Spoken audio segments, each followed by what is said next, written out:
Ladies and gentlemen, a warm welcome to a special Farmers Weekly Question Time session here at the Tenant Farmers Association Conference, kindly hosted at Windsor Great Park by the Crown Estate and supported by Burges Salmon. I'm your host, Johann. We've heard some great speakers this morning, and now is your chance to ask them some questions, test their arguments, and hold at least one of them to account. We're going to do this in a civilised manner, of course, persistent and probing perhaps, but also as ever polite, and we've got an hour to do that. I appreciate we're running a little bit late. But our panel, who will be answering your questions this morning, going into this afternoon, Daniel Zeichner MP is DEFRA Minister of State for Food Security and Rural Affairs. Paul Sedgwick, Deputy Ranger and Managing Director of Windsor and Rural for the Crown Estate. Kevin Kennedy, Partner at law firm Burges Salmon. And Kevin has led Burges Salmon's input into environmental farm business tenancies. And last but by no means least, George Dunn, as you all know, Chief Executive of the Tenant Farmers Association. First of all, though, what I'd like to do in Farmers Weekly Question Time tradition, please put your hands together and give our panel a big welcome.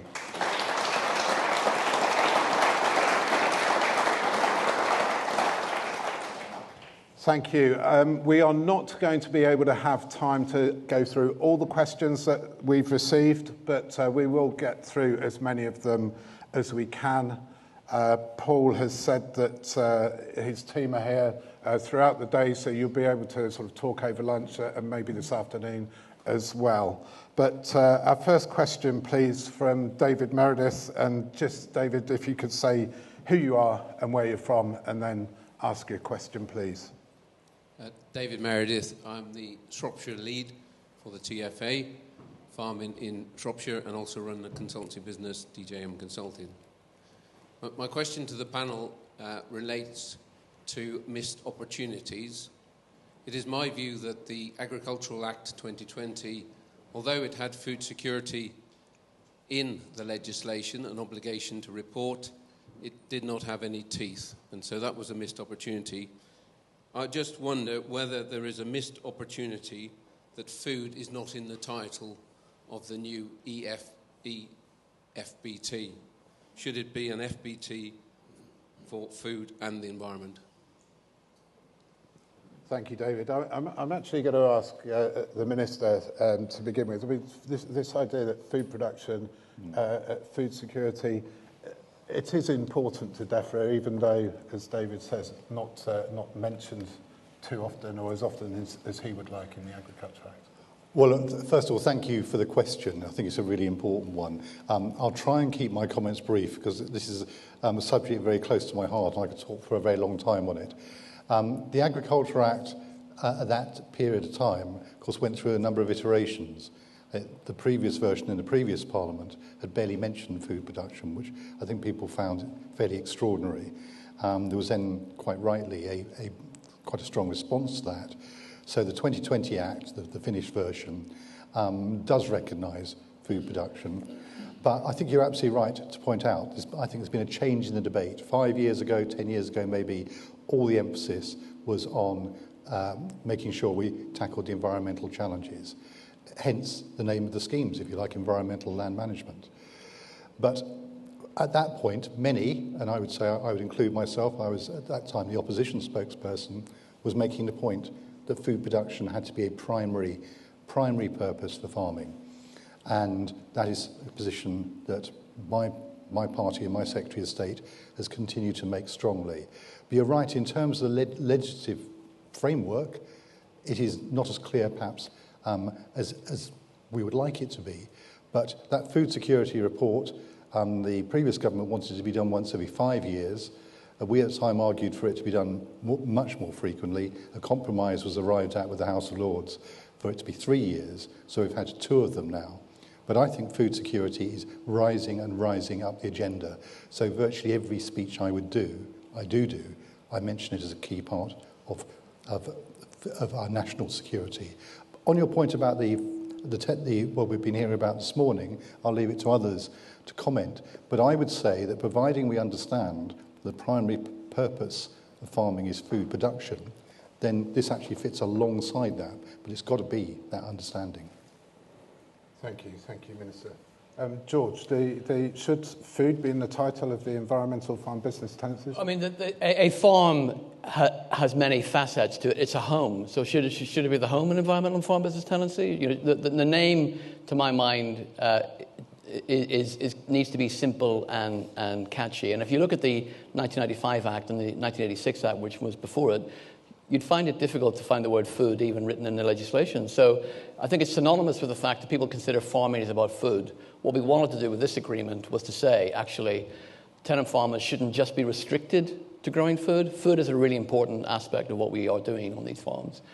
But we want to broaden the horizons of tenant farmers to be able to engage in both environmental and diversified activities. So I'm not embarrassed at all about the fact that food's not in the title. Paul, can I ask the same question to you, David? David's suggestion that food... It's got me thinking, actually. Did we miss something? I think one of our North Stars in our strategy, which the team were quite insistent on, was that food production was at the centre of everything that we were seeking to look after, enhance and protect moving forward. I think the widening of the user clause, when you see, have you seen the agreement? When you see it, we've widened the user clause and tried to move into a space where I think there has to be a realisation that it is becoming increasingly difficult to generate a sensible return from primary crop production.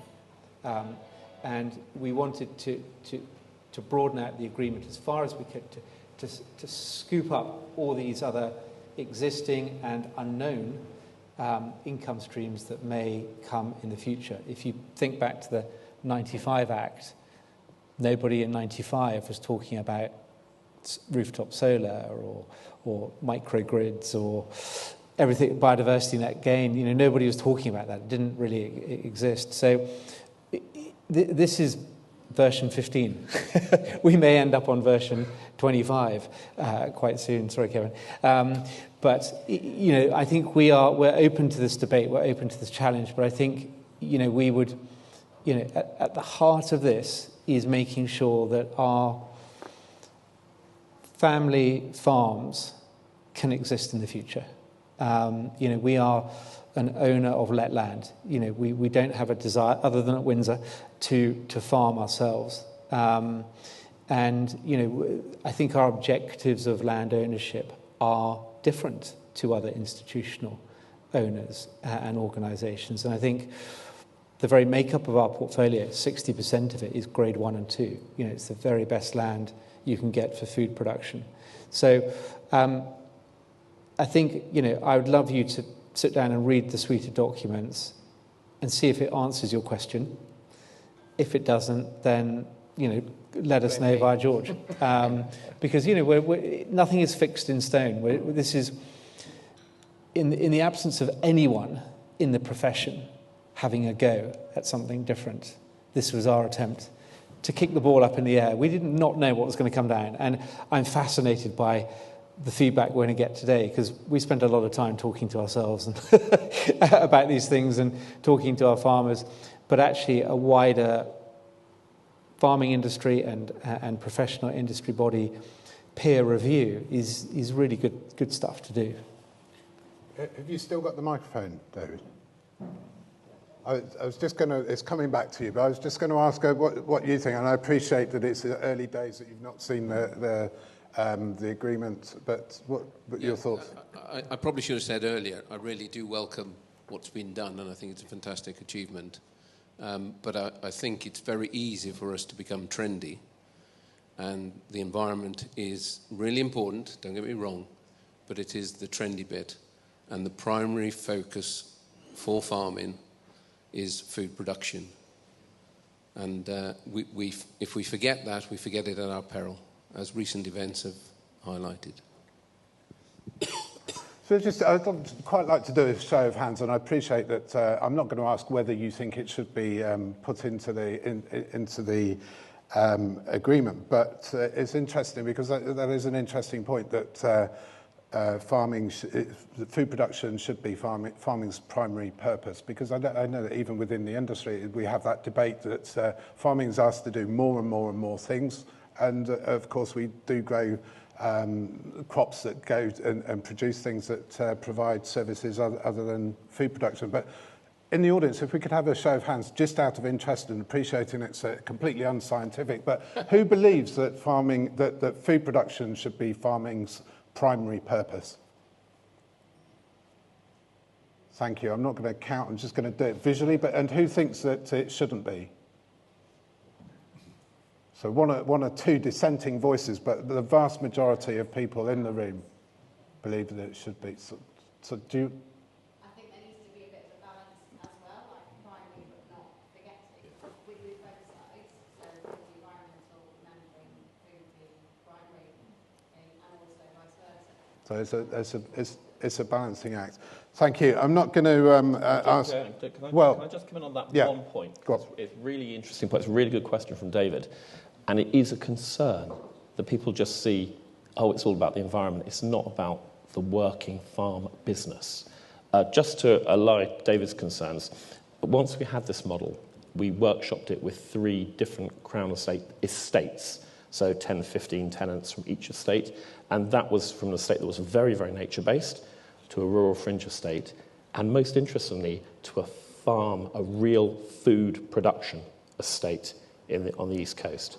And it was getting the input from those farmers who are interested in food production and want to do some of the ecological stuff within the context of food production really was quite good, and trying to reassure them was a good point, I thought. Thanks, Kevin. So Kevin Kennedy, George has already said that, I think he said earlier that drafting this kind of document would send the shivers down the spine of legal experts, and Paul has said that this is sort of version 15. How difficult was it to come up with this environmental FBT? I was, to the extent it helps, I was sniggering internally when George put up clauses 4 and 5, which were about diversification and potential ecological projects, because we did a lot of internal work on this as well, and one of the last things we did was put it before a group of colleagues who had not seen it at all, and one of my colleagues in particular was looking at this going, you can't do this. This isn't how we do it. We don't do that at all. Because it was talking about what the Crown and what the farmer aspire to, rather than you must do this, you must do that. And so bringing that mindset into the words whilst trying to keep it as low-key as possible and as light as possible was an interesting challenge, and involved a lot of red pen, a lot of stuff coming out. Thank you very much. Before we go on to the next question, is there anybody in the audience who'd like to make a point at all? And if you do, just stick up your hand and wait for the microphone. Just say who you are and where you're from, and then ask you a question. I just want to make the comment really that, I put my hand as the dissenting one that said it shouldn't necessarily be core food production. And that's really to avoid a polarisation that says, I don't do environment, I produce food. And I don't think you can actually isolate or divide between those two things. And I think this EFBT enables us to do that. Thank you. And the gentleman over there, just say who you are, where you're from, and then I'll go to the lady in the third row. James Gray, I'm a tenant farmer from Hampshire. I'd just like to make the point that the only way you grow a country's economy is by exporting. And if we stop producing one more vital industry, we'll have nothing left to export. You can't export green agendas. Thank you very much. And the lady on the third row, just wait for the microphone. Just here. Thank you.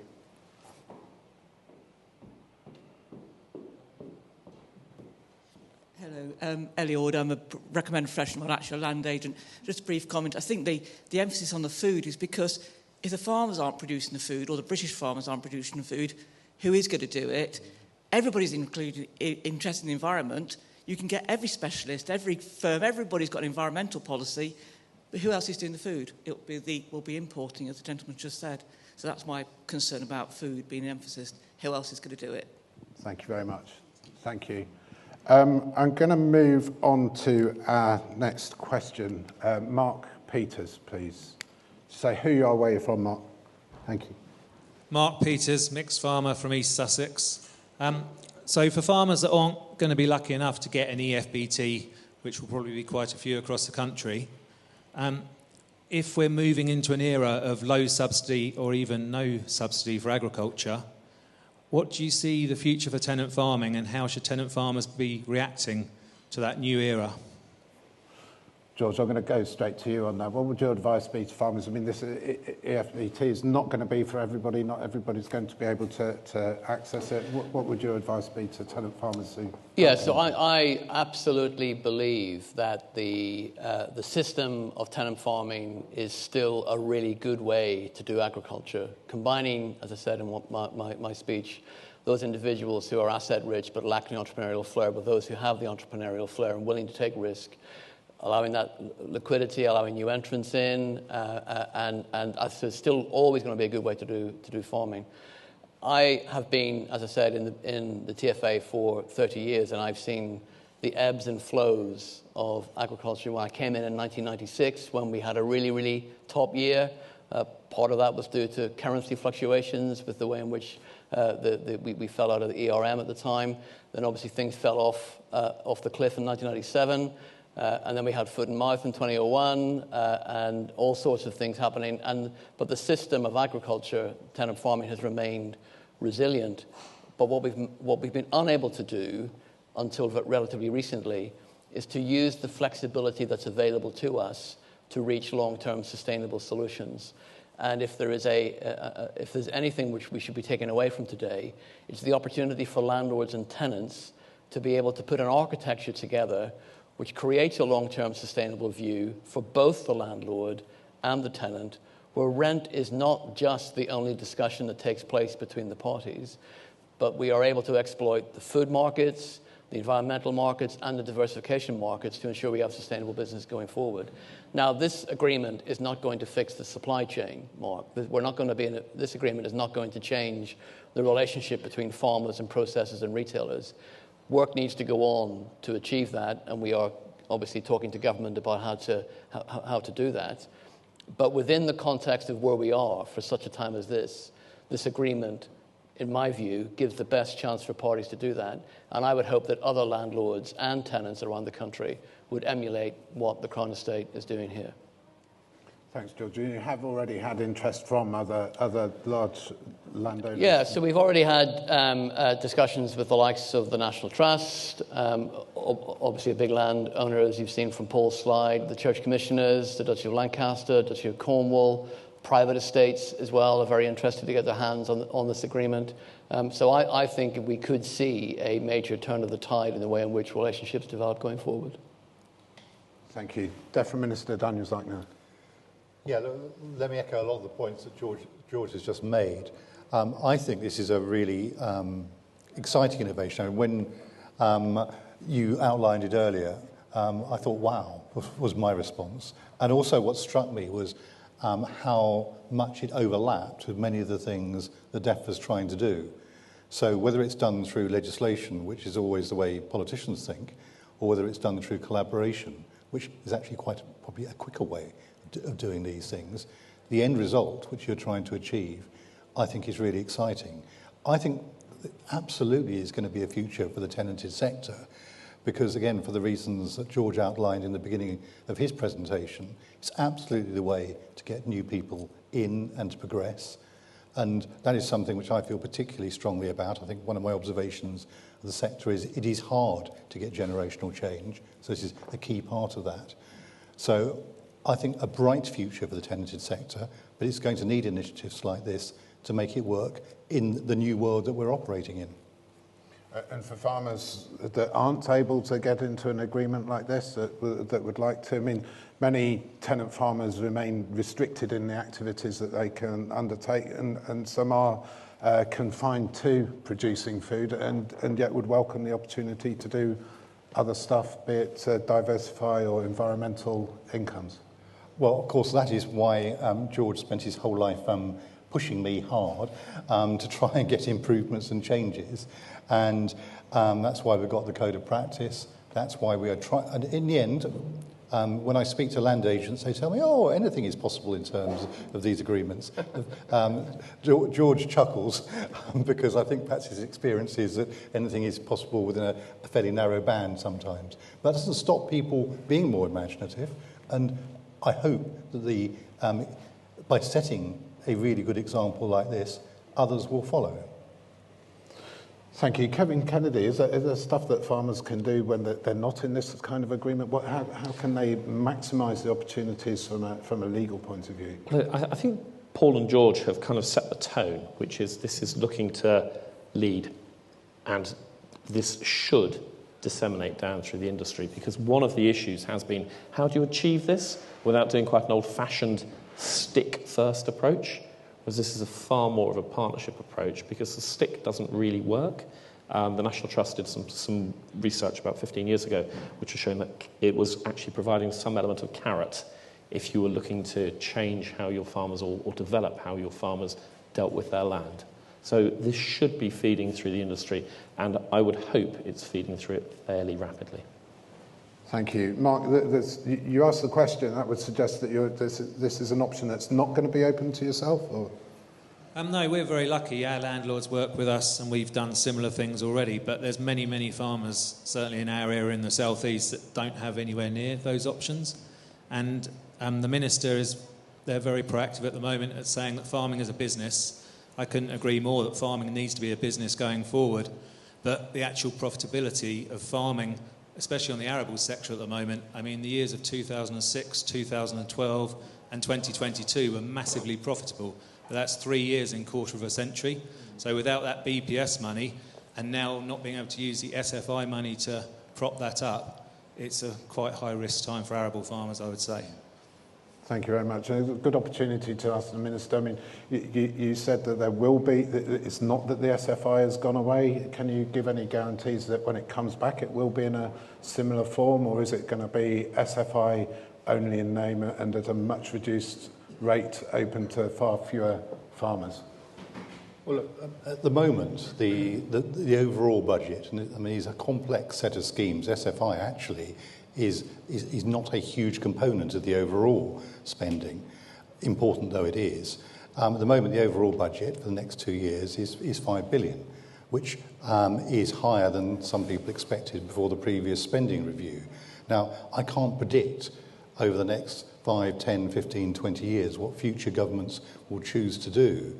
But it goes back to the previous question in a way, the sense that somehow there will not be any money coming from government to do these things. I think that's highly unlikely, because if you look at the environmental targets that are set down in law, it's hard to see how they're going to be achieved without significant intervention from government, which should provide a regular income stream for farmers. It's different from before in the sense it's not the area-based payment system, and this, I think, is a hard thing that we're going through this change.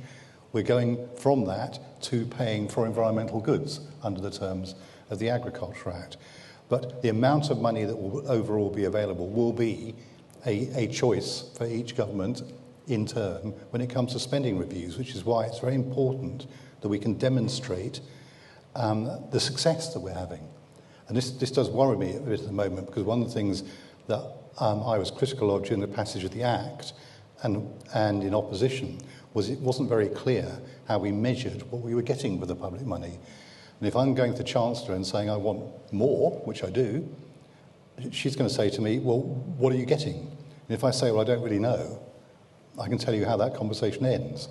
So it's a real onus on all of us. Now, so actually, there is some good data coming through.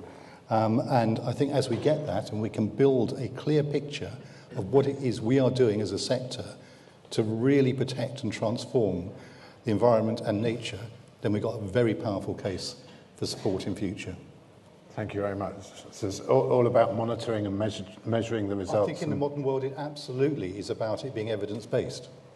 And so it's almost like a challenge to all of us, because this opens up a whole new set of questions, and none of this is easy, but that is what people want to know. What are we getting for our money? Thank you. Bangs for our buck. Can I just ask, Paul, the new EFBT, is it going to be open to all of your tenants? Is this the way the new thing is going to be done, or is it going to be an optional agreement that they can do one or the other? No, I think that the aim is that we will transition all expiring current FBTs onto the new form of document. A lot of those FBTs were only for 2, 3, 4 years because of the impact on capital values by granting a longer lease. So I think the newer lease, the longer term, enables us to have better conversations with our farmers about what they want out of their business. A lot, are beginning to think about succession, next generation coming through. We desperately need that next generation to come through. The average age of our farmers must begin with a 6. They're all predominantly in their 60s. So I think we listening to the conversation. This is the first attempt within the industry. I think one point I wanted to raise is I think the industry I work in, the rural surveying industry, needs to change. It is so old-fashioned and stuck in its ways. That was intended to get a reaction from surveyors within the room. For those that work with me know that the odd hand grenade gets thrown. Before we move on, could you just give, for example, one example of one big frustration? Well, we are trying to do something that is novel. It's different. There's change. 99% of our farmers want to come on the journey with us. And then you get the agent arguing about where the comma is on a document. And you're thinking you're missing the bigger picture here. And there are some frustrations around that. I think, we want it to be a collaborative journey. The brains trust in this room alone could probably move version 15 on to be a better version straight away. But we've had interest. We've shared it with the duchies. We've shared it with the National Trust. We shared it with DEFRA, and it will be available to anybody that wants a copy after this meeting. We want feedback. This real-time feedback at the moment is fantastic. We want to make it better. It won't be the panacea for all, and we are having to have different forms of conversation with our farmers who have got double cropping veg land in Lincolnshire. It's a different conversation, particularly around the green agenda. What's interesting, though, when just pause on that point, is that some of the biggest uptake in environmental measures through our Rural Environment Fund has come from these Grade 1 estates, where they're seeing the importance of putting back hedgerows to stop soil erosion and wind blow, etc. So it's playing out in ways that we never envisaged it would. Doesn't mean we've got it right or wrong.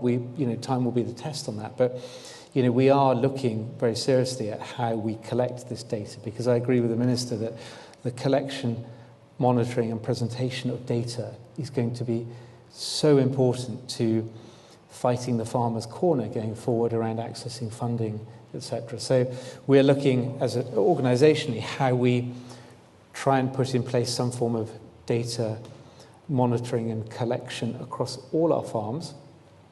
And again, we may have to help with that because it's a costly exercise, but it will give us the data that we are required as a company to report on through the financial disclosures and nature disclosures, but it also gives the farmer real-time data around the changes that they're making to their farming system around carbon emissions, biodiversity enhancement, and crop yields as well. So, thank you. Thanks, Paul. I'm going to ask Kevin in a minute, and sort of drafting this version 15, what was his biggest sort of frustration or the biggest challenge of being able to get something sort of watertight legally? But before I do, I'm going to be a bit cheeky and ask George, is there something that you wish that was in there that isn't in there, or that you're still trying to work through and hope that eventually will be included? It's all, I thought when we started this journey, when we saw version 2, and I sent Kevin my raft of changes, which went on for about 5 pages of email, I think, I was concerned that this was a mountain too high to climb, and that the Crown and the Burges Salmon would say, nah, we're not going there, don't worry. I was immensely surprised and amazed at how little pushback there was from stuff. And whilst they might have said, well, I see where you're coming from, George, I wouldn't have put it that way, how about something along these lines? And we would mull it over and think about it and change a few words, and we'd end up with a position that was agreed between the parties. So actually, I can sit here and say there was no significant pushback from the Crown or from Burges Salmon on the stuff that we wanted to see in the agreement. And of course, there needs to be a certain degree of scaffolding around which a legal agreement has to be structured. So there's some necessary stuff in there that you can't get away from. But in terms of the shape of that scaffolding and what that scaffolding was there to do, hand on heart, these guys were very open-handed in the way in which they approached the challenge that we put to them. So my 5 pages of email were very quickly turned into innovative clauses in the agreement, and thanks to both. I mean, going from FBT's an average sort of length of 3 to 4 years to something that's 15 years, no opportunity, as I understand it, for the landlord to get out of that, but there is an opportunity for the tenant in certain circumstances. I mean, that's quite an achievement, yeah? Yeah, so the average, as I said in my speech, the average length of term is just between 3 and 4 years, and 85% of the tenancies are for 5 years or less. I mean, the one way in which we've got around the issue of capital values that Paul mentioned, and I understand that if the Treasury is requiring the Crown Estate to report on capital values, the last thing the Crown Estate wants to do is to show a huge reduction in the capital value of its estate for a lot of reasons.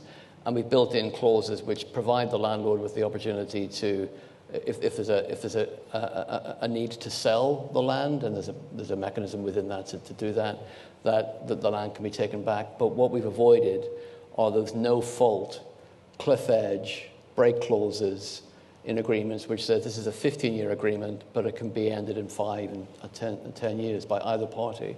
Those are taken out completely. But the tenant does have the ability, periodically, if they find actually this isn't working, to say, actually, we want to get out. So for the Crown to relinquish its right to a break clause in this agreement, other than for when it needs to sell or for development, which understandably a landlord will want to have that, is a really, really, really big step forward.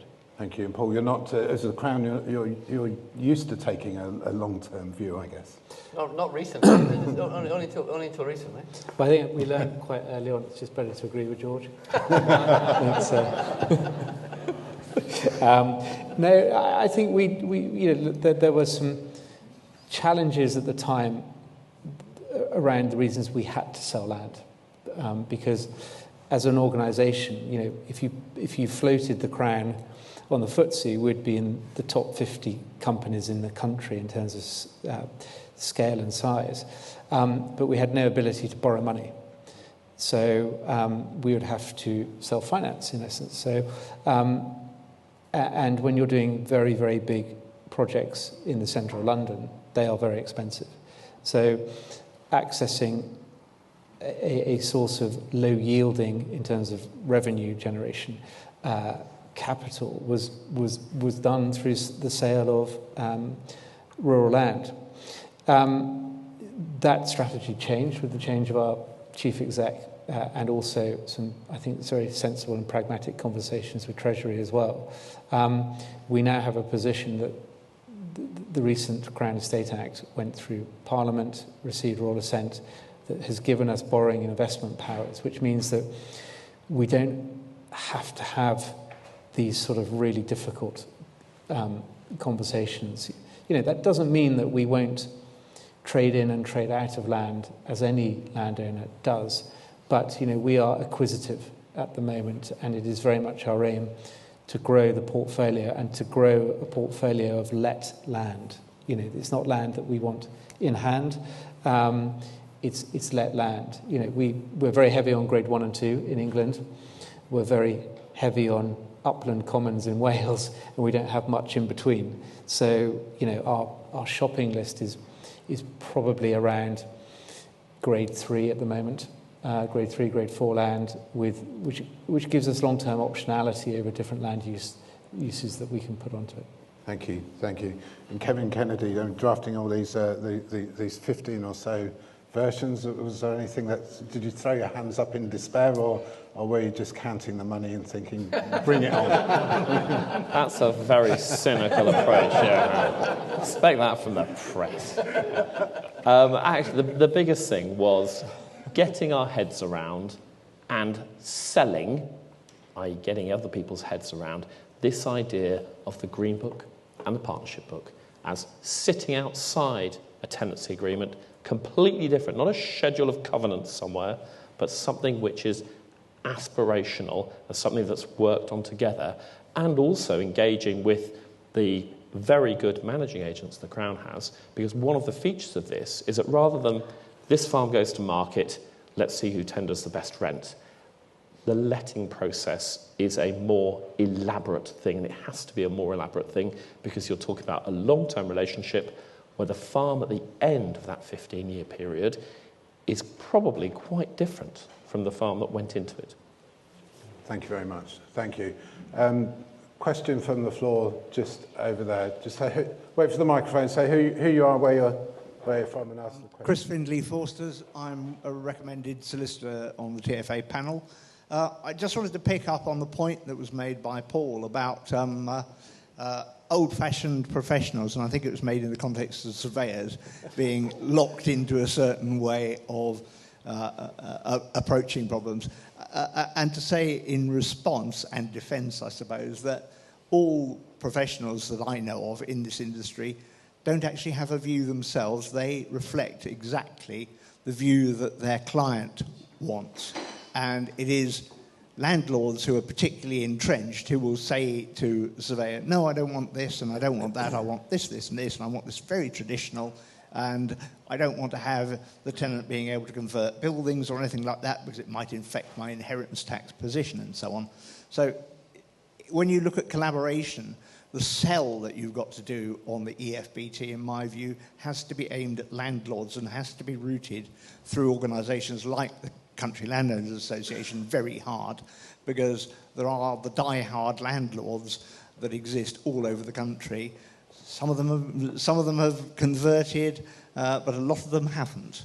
And when we first kicked around the idea of the 1995 legislation, the very first idea we came up with was a 14-year fixed-term lease, following roughly along the lines of a business lease as applied to an office or a factory or whatever. And it's interesting that it's taken 30 years to come back to now to having a 15-year as a minimum term. And I feel if the collaboration can be pushed through to landlords, then tenants will take it up. There's no doubt. I don't know a tenant who would say, oh, no, I don't want a 15-year lease, I only want a 3-year one. And ultimately, if collaboration doesn't work, I'm afraid that the landlords have eaten a very large number of carrots, mainly with environmental payments written on them, and they probably need to be offered a little bit more stick from the Treasury. Thank you. Thank you. Do you want to come? Well, to give Paul the opportunity to come back. Chris is saying that surveyors only looking after their clients' best interests. Christopher, thank you for punching back, taking it on the chin.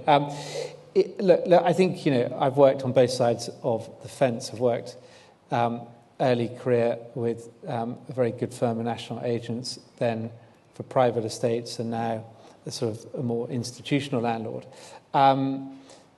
Most landlords listen to the advice they're given by their agents and lawyers, would be my reply, and accountants. So I think it is actually beholden on us as a profession to start changing that mindset. But I think I'd use the analogy that we've seen with our farmers. We had early adopters, both on FBTs and AHAs, where we had no contractual input, really. And we've got farmers who have aligned their AHA work to some of the aspirations that have come out of the Green Book and the Pink Book. We didn't ask them to do it. They felt it was the right thing to do. We just created the space, the guardrail, the funding to do that. But I think in our portfolio, we had the early adopters. We had those farmers looking over the hedge to see what the neighbour was doing, and then quite a few of those have jumped on board. And then we have those that I speak in Russian to.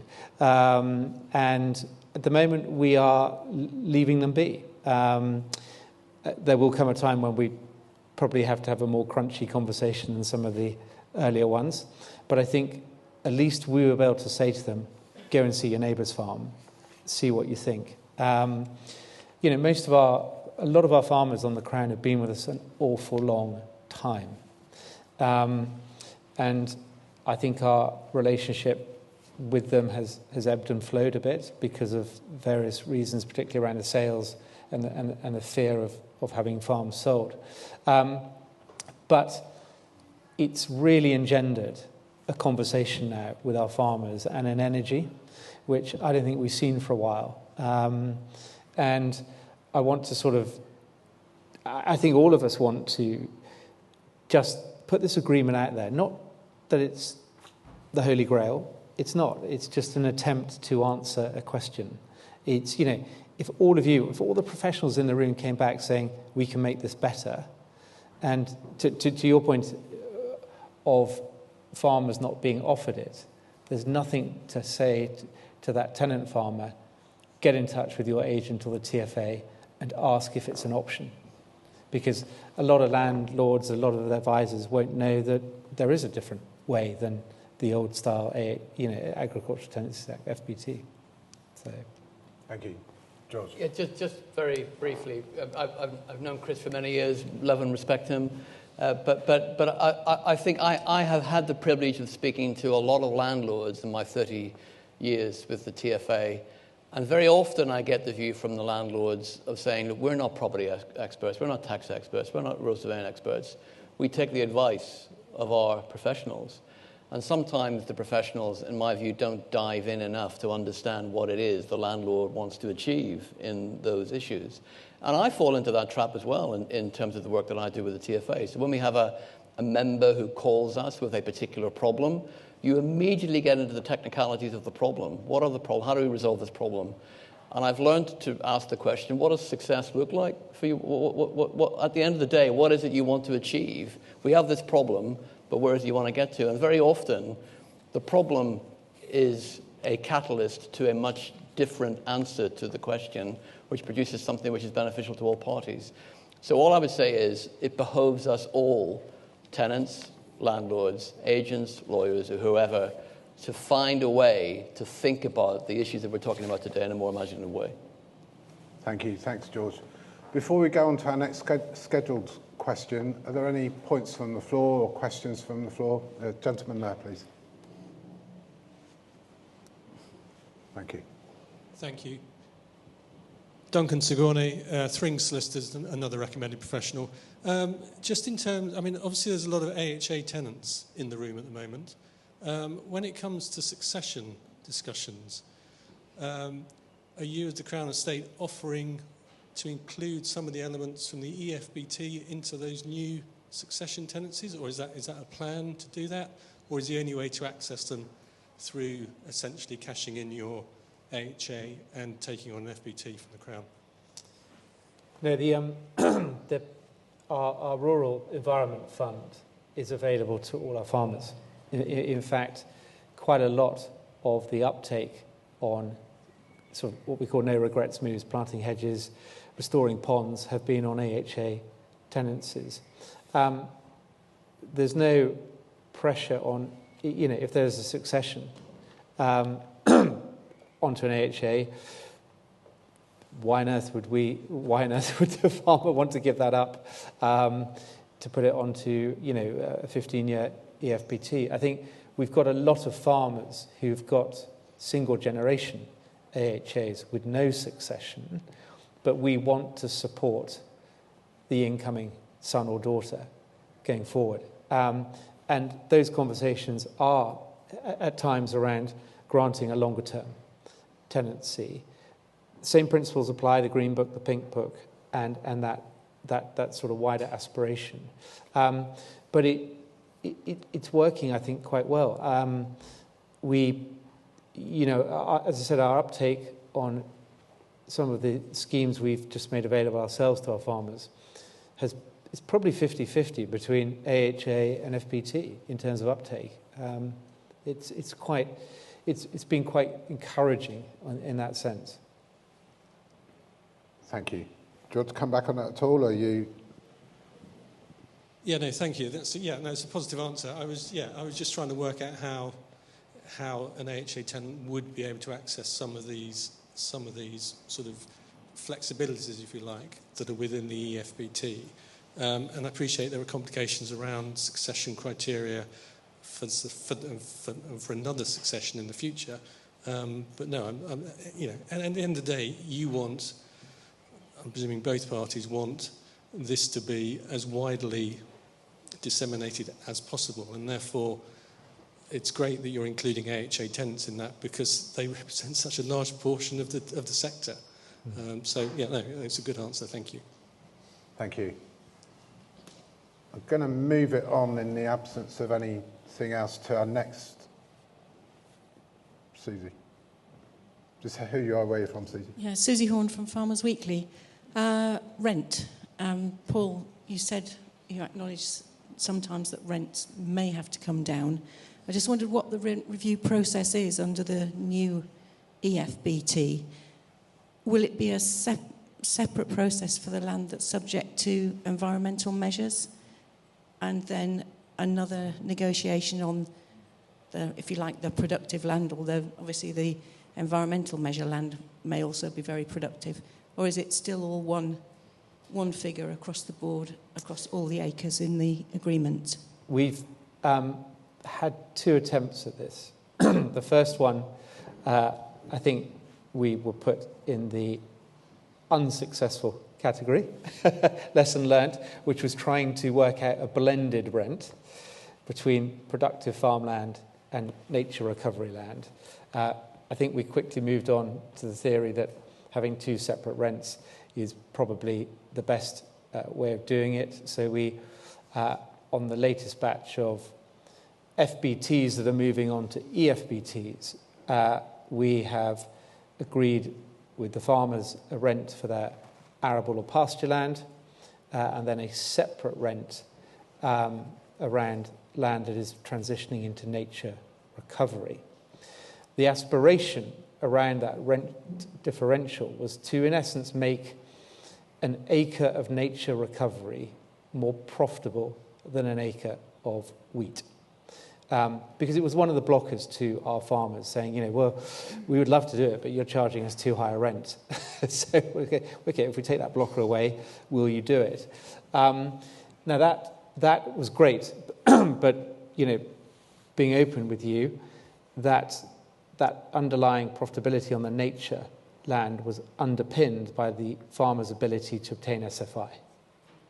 So, in the last month, we're having to have a little bit of a rethink about how we deal with this in the interim period before, hopefully, SFI2 comes out the blocks.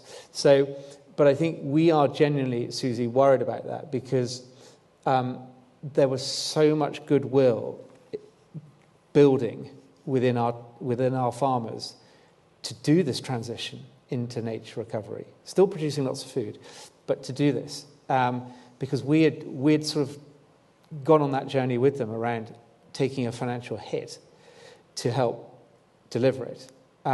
So we are having to think about how we deal with that short-term funding issue, and it's something that we may have to use our Rural Environment Fund to help fund to maintain that momentum, because the positivity around it has been really exciting, and we just need to make sure that we don't lose that. So, yeah, good question. Thank you very much. Thank you. I'm going to move it. I'm being told 10 minutes at the back, so that chimes with what I've got on my watch as well. So I'm going to move it on to the next question. George Renner, please.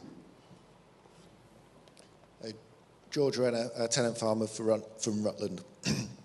What changes to the definitions of agriculture and good agricultural husbandry does the panel think should be made to help tenant farmers farm? Thank you, George. So what changes to the definitions of agriculture and good agricultural husbandry does the panel think should be made to help tenant farmers farm? I'm going to ask the Minister. It's been quiet for a little bit too long. So, Daniel's like that. I think a period of quiet for ministers is often welcome. On this one, I think this is a question I'm going to listen very closely to the experts on. One of the joys of being a minister is you can ask people who know. What I would observe is that when we were doing the Agriculture Act and we were looking at some of the things that were in the Common Agricultural Policy, there were a whole range. I can't actually remember the precise terminology now, but what struck me about it at the time was I wasn't at all convinced that all this was being monitored or how much value it actually added. You could see what was trying to be being done. I think one thing that's been fascinating for me about this conversation over the last few minutes is how almost identical the conversations you're having about what you're trying to do are to the ones that we're having in DEFRA about what we're trying to do, with some of the same complexities in terms of the interactions and possible unintended consequences you get depending upon how you set things. This is a really difficult thing we're all trying to do, really important, really valuable, but I do find that fascinating. But on this one, I think I'm going to pass it over to the experts. Let's go down the panel then. George Dunn, what changes to the definitions would you like to see? So this was an area the Minister will remember we were very active on when we were having the 2020 Agriculture Act going through, and we also had similar discussions in Wales when they had their Agriculture Act going through. Bearing in mind that the definitions that we're talking about here were written in 1947, that was when they were originally penned and put into play, and particularly on the rules of good husbandry, which require individual tenant farmers to maximize the efficient use of their holdings from a production perspective. Now, obviously we've had a discussion about food production already, and that's really important. But what if a tenant farmer wanted to do something from an environmental perspective? How do the rules of good husbandry play for that individual? Now, you might say, well, who's going to take a tenant to task when they're doing stuff for the environment? Very sadly, we have seen situations where the issue in play was not what the tenant was doing, but some other issue over here that the landlord had fallen out with the tenant over 20 years previously. And I can think of an arbitration particularly where the tenant farmer had got what you might call bigger hedges than you would otherwise need from a purely agricultural perspective, because they enjoyed the nature and enjoyed the biodiversity that was being created within them, and the landlord required those hedges to be pared back because it wasn't in keeping with the rules of good husbandry. We objected. We said this is unreasonable. It went to an arbitration on that case, and the arbitrator was forced to award, yes, those hedges do need to be cut back given the nature of that holding. So I think to avoid those potential areas of conflict, having the freedom and the flexibility around the 47 rules of good husbandry, which are talking about make maximum efficient use for the holding from a food production and environmental perspective, I think will be really good. In terms of the definition of agriculture, I've lost count of the number of conversations I have had with members of the TFA who have said, am I allowed to do this within the terms of my tenancy? And the most recent one I've had is a tenant who's looking at selling the carbon that they have sequestrated in the soil through their management of that soil on agreements that are annualized. I mean, there isn't clarity over whether the stuff that you're doing is agricultural when you're looking at it in the round. And we have smart lawyers saying, well, it's covered by the minerals clause, so the landlord is able to keep that carbon. Well, I don't think it is. So a bit of clarity around that sort of stuff, I think, will be really, really essential for those people who are wanting to game the system, people who want to do the right thing together collegiately, like the Crown is doing. It's not an issue. People will be able to reach agreements. But where people want to game the issue and want to take advantage out of the issue, that's where we got problems. And going back to an earlier question about, what do we do for tenants who haven't got access to this? We still need a good legislative backdrop that creates the rights and responsibilities for all parties to work to. Thank you very much. Thank you. I'm going to leave Paul for a minute and do Kevin first. If that's okay. It's a tricky question.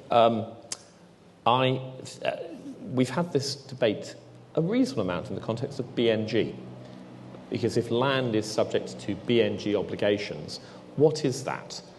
Well, I've always thought that is farming. It is a less intense form of farming, but you are still cultivating the land. And in fact, it seems to me pretty much everything, apart from the most extreme version of rewilding, which would just be abandoning the land, is a form of cultivation of the land at a lesser intensity.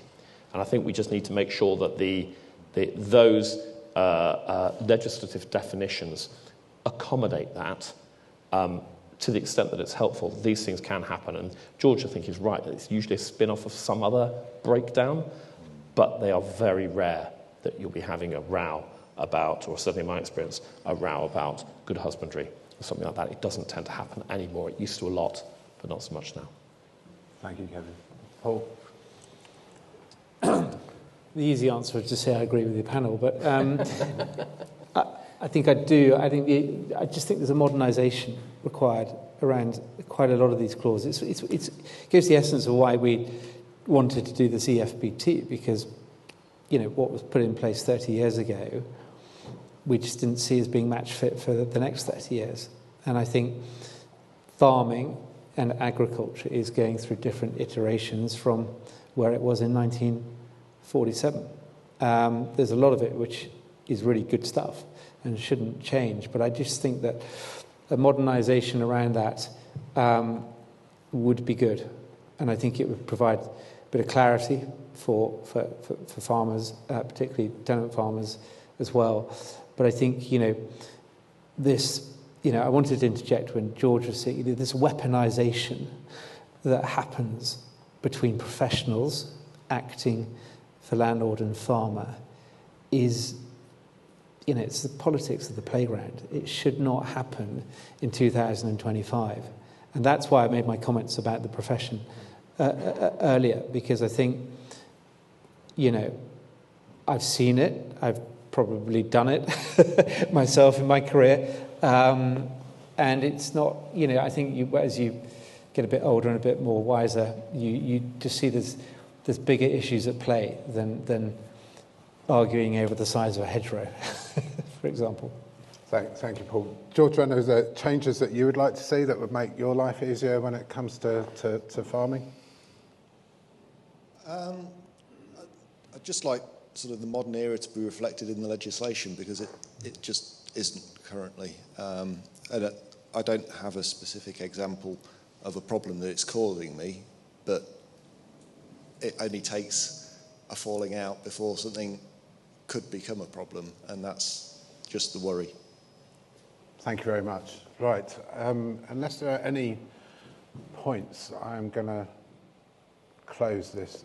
One quick one though at the on the back row. Whoever with the microphone can get there first. She works for us. It's going to be dangerous. Okay. So who you are and where you're from as well? Emily Swift, the Crown Estate. Just a remark to the TFA. I just wonder how you protect the intellectual property from maybe some of the scrupulous landlords with regard to the tenancy. I may envision people taking the EFBT and changing it to what the landlord wants and using that brand. And I just wonder what the TFA are going to do with the CAV to protect that.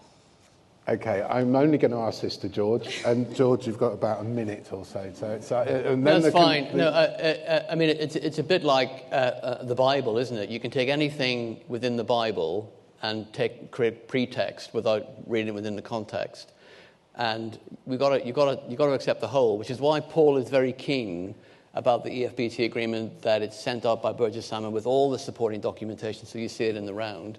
Of course, there will be nefarious individuals out there who will game the system and try to use it in ways that are inappropriate. We will have to guard against that and call it out when it happens. But if we don't take risk in this environment, nothing will change. Thank you very much. Thank you very much, everybody. In a moment, it is going to be lunch. I am, in a moment, going to hand over to Tenant Farmers Association National Chair, Robert Martin. But before I do, could you put your hands together for our panel? George Dunn, Thank you.